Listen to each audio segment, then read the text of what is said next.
یزید جب امیر بنا تو سب سے بڑا تھریٹ کیا تھا کہ میری بدعمالیوں میری بدکاریوں پر کوئی اگر احتساب کرے گا، کوئی ریزسٹ کرے گا تو وہ حسین ہے رضی اللہ تعالیٰ عنہ۔ ان کی بیعت لے لی تو سب کچھ کلیئر ہو جائے گا۔ مدینے کا گورنر تھا ولید، اس کو کہا فوراً حسین کو بلاؤ اور بیعت لو۔ بیعت مطلب this was an oath, this was actually oath, یہ ایک حلف تھا کہ میں بغاوت نہیں کروں گا، جو خلیفہ ہے اس کی ہر حال میں اطاعت کروں گا، حلف تھا۔ تو اس وقت امام حسین رضی اللہ تعالیٰ عنہ، حضرت عبداللہ ابن عباس اور حضرت عبداللہ ابن زبیر یہ مسجد نبوی شریف میں بیٹھے تھے۔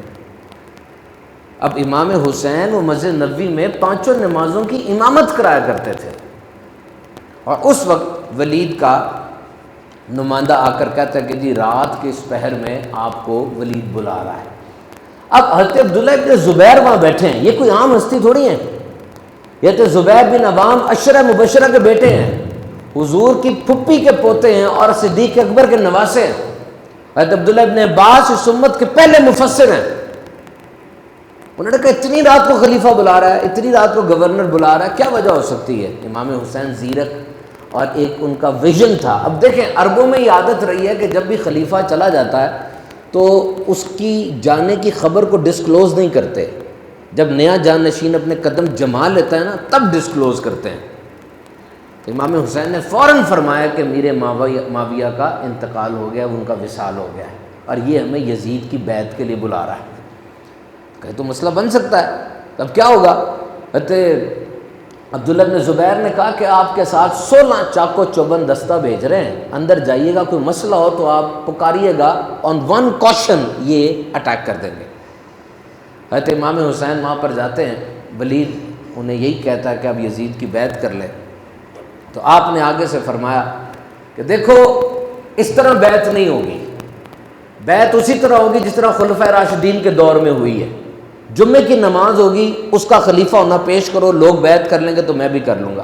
یہ تو وہی بات ہوئی نا کہ تم اندھیرے میں مجھ سے بیعت لینا چاہتے ہو، پھر اس بات کو پلی بناؤ گے کہ امام حسین نے جب بیعت کر لی تو تم سب بھی بیعت کر لو۔ اس طرح نہیں ہوگا۔ اب وہاں پر ایک انتہائی شریر اور بدتمیز آدمی عبدالمالک بن مروان بیٹھا تھا، اس نے ولید کے کان میں کہا کہ ابھی اگر حسین چلے گئے نا پھر کام ہاتھ سے نکل جانا ہے۔ جب امام حسین نے اس کی بات سنی آپ پلٹے اور کہا سازش نہ کر، حسین بھاگ کے نہیں جا سکتا، ادھر کھڑا ہوں میں، آ کے مقابلہ کر مجھ سے۔ وہ خاموش ہو گیا۔ ولید اہل بیت کے معاملے میں سینسیٹیو تھا، عزت کرتا تھا۔ اس نے آگے سے کہا جی میں نے تو جو بات مجھے حکم ملا تھا میں نے آپ تک وہ پہنچا دیا ہے۔ اور اس کے بعد جب امام حسین نے جا کر صحابہ کو، عبداللہ بن زبیر کو، عبداللہ بن عباس کو یہ بتایا کہ یہ اس نے کہا ہے، تو انہوں نے کہا ٹھیک ہے، ہم کوفے سے شام سے ساری بیٹھک بلاتے ہیں اور پھر یہ بات رکھتے ہیں، کیا کرنا ہے۔ آپ نے فرمایا ایسا نہیں ہوگا، ولید اور Abd al-Malik bin Marwan they are ready for the battle, وہ تو حملہ کر دیں گے اور مدینے میں خون خرابہ ہوگا، جبکہ میرے آقا صلی اللہ علیہ وسلم نے فرمایا کہ ایک مینڈھا ہوگا جس کی وجہ سے مدینے کی گلیوں میں خون بہے گا، تو میں وہ وجہ نہیں بننا چاہتا۔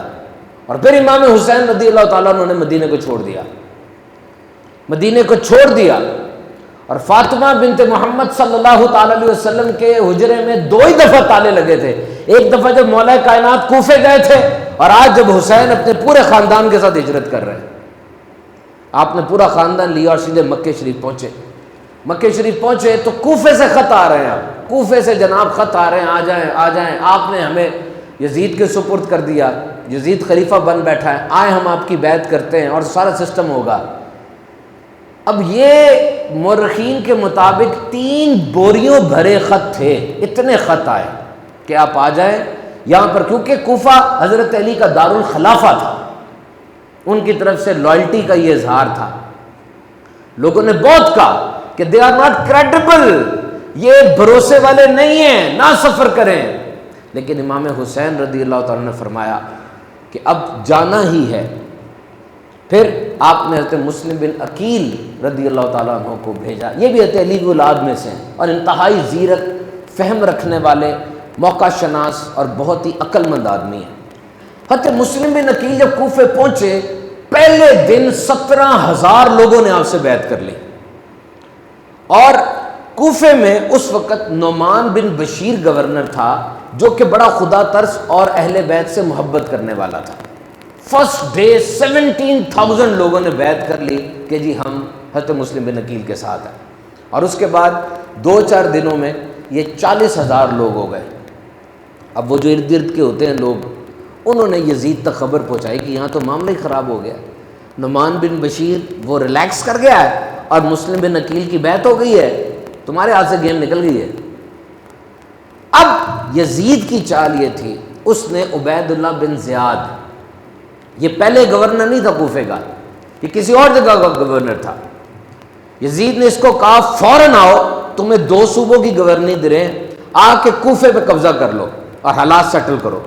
عبید اللہ بن زیاد بہت ہی چلاک شاطر دماغ کا آدمی تھا، منہ کو ڈھانپا، چادر لی اور کوفے آ گیا۔ لوگ سمجھے امام حسین آ گئے، نعرے لگے باقاعدہ اس کے آنے پہ، اور وہ سیدھا چلا گیا گورنر کے گھر میں، اور جا کے اس نے ان کو معزول کر دیا نعمان بن بشیر کو، اور وہ جو چودھری ہوتے ہیں نا بڑے، ان کو بلایا، کسی کو دھمکایا، کسی کو ماضی یاد دلایا، کسی کو سزائیں دی، اور کہا جلد از جلد حالات میرے کنٹرول میں دے دو۔ اور دیکھیے وفاداریاں کیسے تبدیل ہوتی ہیں۔ حضرت مسلم بن عقیل کے ساتھ 40,000 لوگ تھے، اور جب یہ ظلم و ستم شروع ہوا عبید اللہ بن زیاد کا، یہ 40,000 7,000 رہ گئے، اور آپ نے جب جماعت کروائی، پیچھے 7-8 صفیں تھی، لوگوں نے ہاتھ باندھے ہوئے نیچے چھوڑ دیے تھے کہ عبید اللہ بن زیاد کا ظلم ہوگا، ہم تو اس کو کہہ دیں گے، ہم پیچھے کھڑے ہی نہیں ہوئے تھے ان کے۔ اور پھر حضرت مسلم بن عقیل کو سزا دی گئی۔ عربوں میں یہ دستور ہوتا تھا اس وقت کہ سزا میکسیمم دیتے تھے تاکہ ایک عبرت بن جائے۔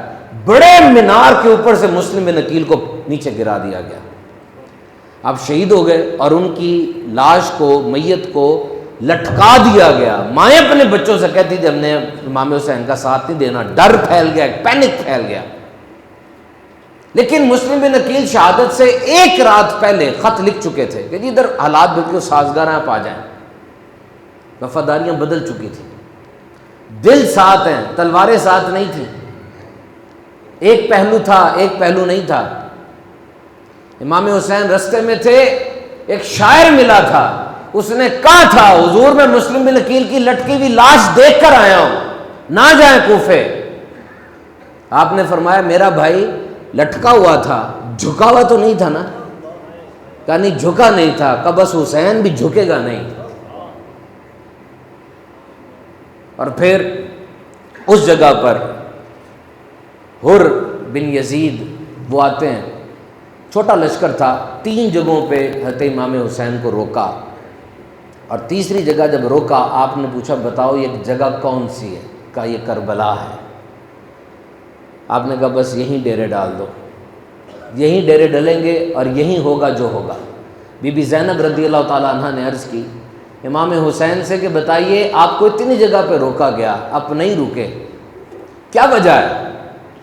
اب یہ امام طبری سے لے کر ہر کتاب میں آپ کو بات ملے گی کہ امام حسین نے جواب دیا، اور ابن کثیر، ابن اسیر سمیت ہر کتاب میں جب خیموں میں یہ پوچھا بی بی زینب نے کہ آپ رکے کیوں نہیں، تو یہ فرمایا کہ دیکھو رات کو میں نے اپنے نانا جان کی زیارت کی ہے خواب میں، اور میرے نانا جان نے یہی کہا ہے کہ آج اگر کمپرومائز ہو گیا نا، تب زمانے میں جب بھی یزید آئے گا ظالم کے سامنے جھکنا فیشن بن جائے گا، یہ نہیں ہو سکتا۔